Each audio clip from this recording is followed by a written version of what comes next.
खेसारी लाल यादव नाम है एक ऐसे संघर्ष का जिसने खुद से अपनी दुनिया बनाई है। और खेसारी लाल यादव नाम है एक ऐसे गरीब घर से निकले हुए बच्चे का जिसने कभी चुनौतियों से हार नहीं मानी और अब उन्होंने अपने हुनर से, अपने टैलेंट से अपनी पहचान बनाई है। और वो मेरा छोटा भाई है। खेसारी लाल यादव का आज जन्मदिन है। खेसारी में आपको ढेर सारी शुभकामनाएं देता हूं। खूब खुश रहो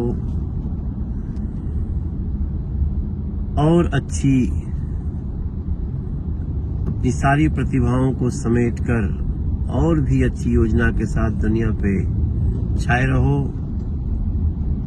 हैप्पी बर्थडे।